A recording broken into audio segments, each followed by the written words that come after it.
If I was to ask you what is the new anime big three, which anime would you tell me? Because it seems like, for the past 20 years that we've had, the consensus of what the old big three of anime is, which is Dragon Ball, Naruto, and One Piece. Don't argue with me, that's what I think the big three is of the old generation of anime. But it doesn't really seem like we have a consensus of what the new anime big three is.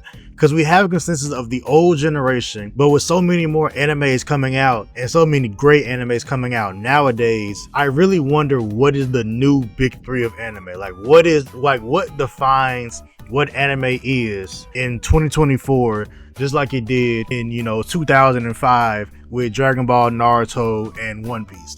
What is the new big three? So I kind of want to talk about and discuss and kind of give my own thoughts of what is the new big three in 2024 of anime. Now a word from our sponsors. Hi, before using Dubby, I was a father of 12. But now, after Dubby, I'm a deadbeat dad. Oh, brother, this guy stinks! Let's see what we got in here for the Dubby. Big Dubby. We got the motherfucking...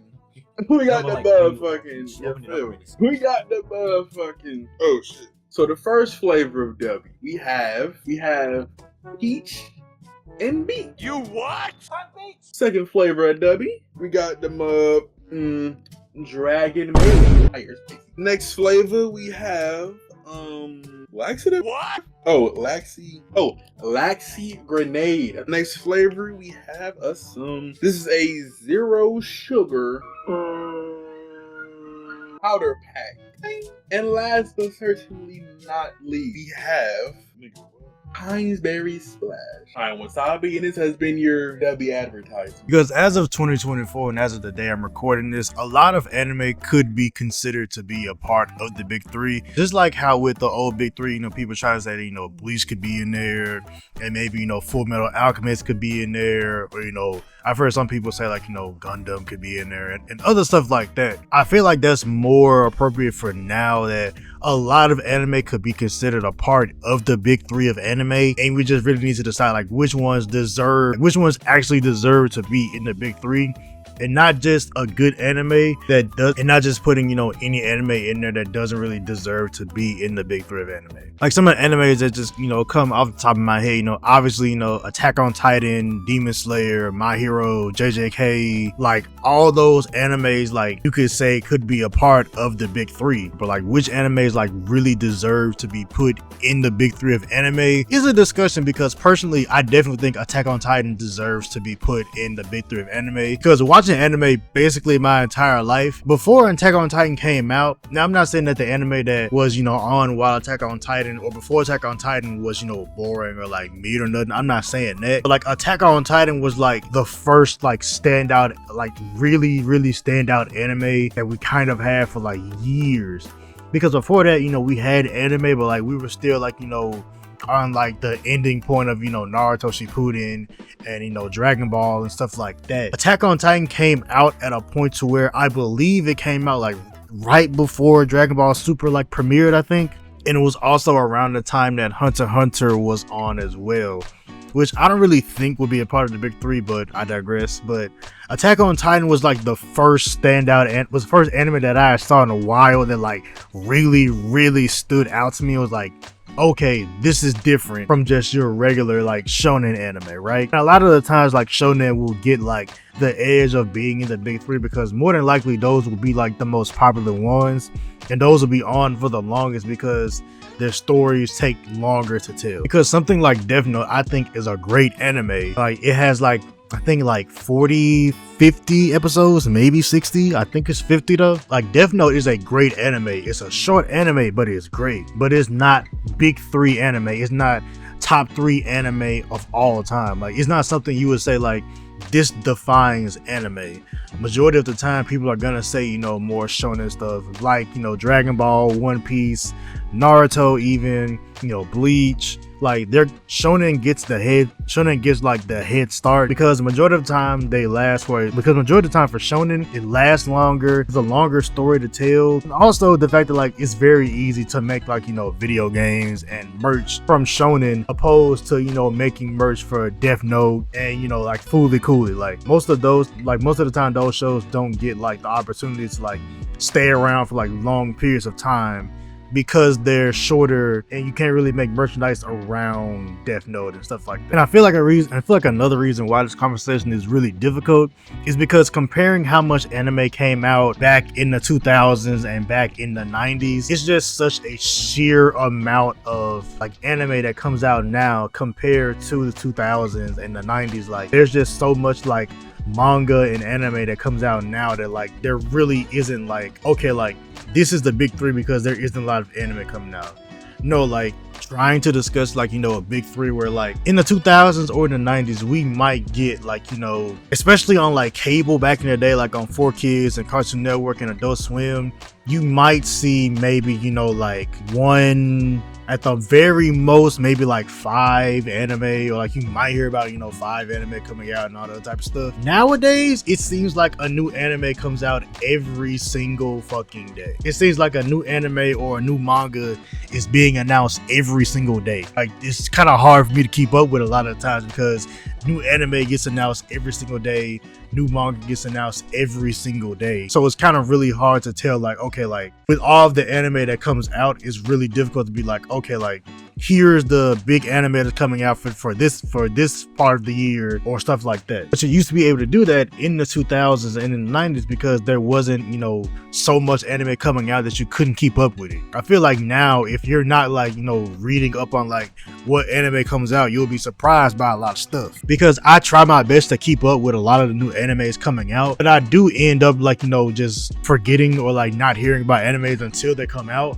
Like I didn't know about Kaiju number 8. I didn't know about Ninja Kamui. I didn't know about Fire Force until I saw a clip of it from the fight scene. I was like, this looks fucking dope. Like, let me go watch it. Like a lot of the times, like anime will end up catching you off guard because so much comes out that it's hard to keep up with, at least in my opinion. But to kind of get on like what I think like is the big three of anime of this generation. Now this is just my opinion. I'm not really basing this off like, you know, hard numbers of manga sales or like viewership and shit like that. I'm just kind of going off of like what I really think like has influenced the anime community and like what is really like, you know, taken over the anime world over the last, I'd say like 10 years, 5 to 10 years or something like that. Because if somebody were to ask me just quickly like, you know, what's the big three of anime in 2024, I would say My Hero, Demon Slayer, and Jujutsu Kaisen. That would be the big three to me. Now I know people, and now I know everybody who's watching this video will tell me that like, you know, my big three is wrong, that, you know, it's a lot of anime that belong in the big three in 2024. But genuinely, I feel like those would be like the defining animes of like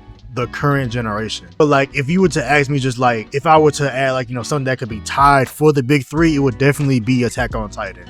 And like recency bias does, you know, like play a part in like, you know, which animes get considered to be part of the big three, because Attack on Titan, you know, being as old as it is, Attack on Titan came out I believe in 2015 or something like that. I was in high school, so I think it was 2015, like 2015, 2016, something like that. So recency bias does kind of like play a part in like, you know, what is the best anime. But I do feel like My Hero Academia, JJK, and Demon Slayer have like, you know, asserted themselves as like the top 3 anime of this generation. Not just this year, but this generation, especially My Hero. I feel like My Hero would be like this generation's Naruto. Like it's this generation's like underdog story, if that makes any sense.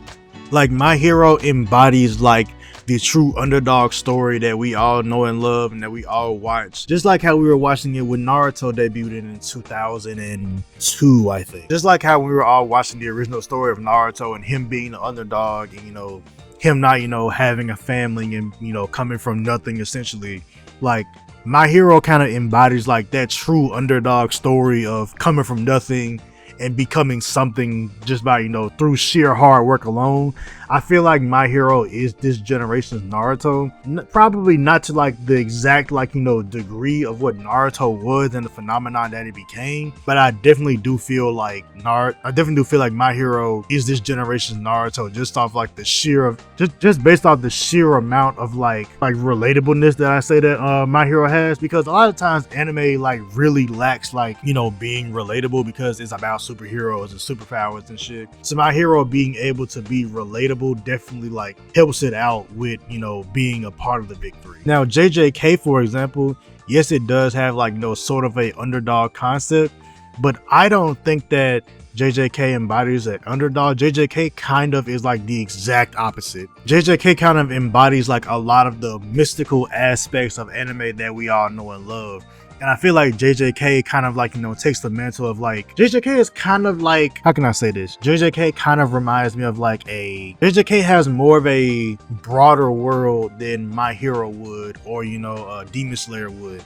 Like the JJK seemed like it would. JJK is kind of like a Star Wars-esque, you know, anime and shit like that. Like JJK like really like embodies like the mystical elements of anime, you know, like, you know, curses and life and death and like, you know, dimensions and shit like that. So it's not necessarily like, okay, like this is a underdog story, this is a traditional shonen. Like, no, this is more of a mystical kind of anime mixed in with traditional shonen elements to make it so that, you know, it's easy to follow. And JJK, along with the fact that one of the main characters became one of the most popular anime characters like of this generation, like Gojo being as popular as he is definitely helps put it up in the new anime big three for me.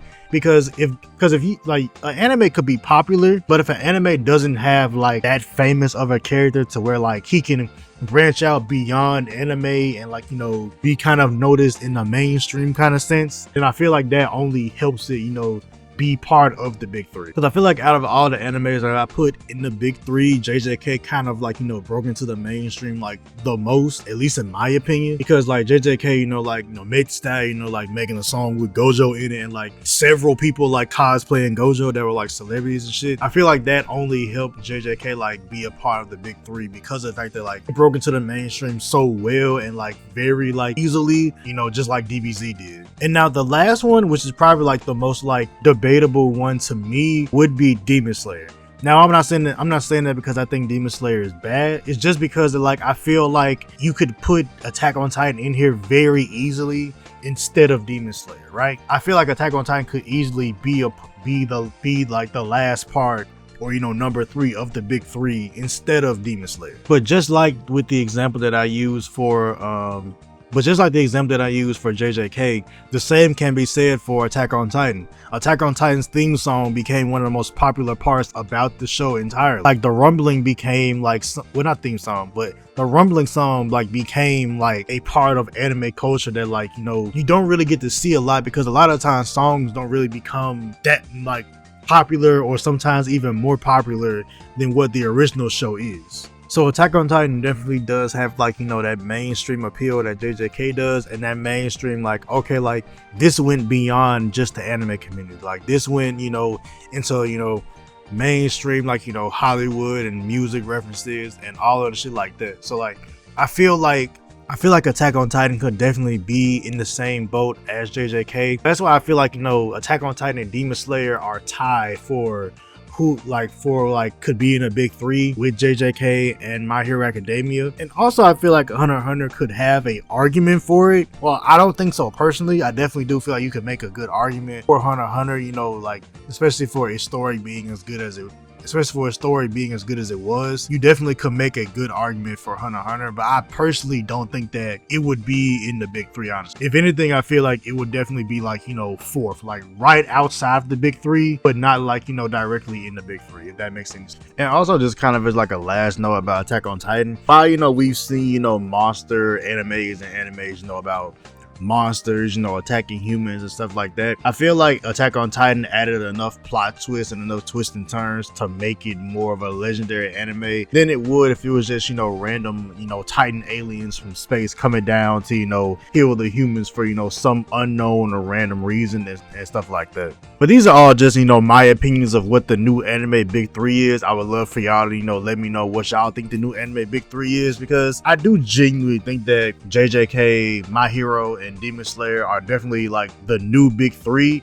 While it'll always be debatable, just like the old Big 3 was, like people still debate about what the old Big 3 was and who was on top and all the other type of stuff. Like it'll always be debatable, but I do think that like those are like the definitive Big 3 that like you can't ignore, right? Like if you see somebody, you know, say that like the new anime Big 3 and they don't have any of those in it, I feel like it's kind of, you know, just being either like, I feel like a lot of times like people who like wouldn't have any of those animes in their Big 3 are just lying, to be honest with you. But let me know what y'all think the new Big 3 is in the comments below, and let me know what y'all think of the video. Like, comment, subscribe. I'm out.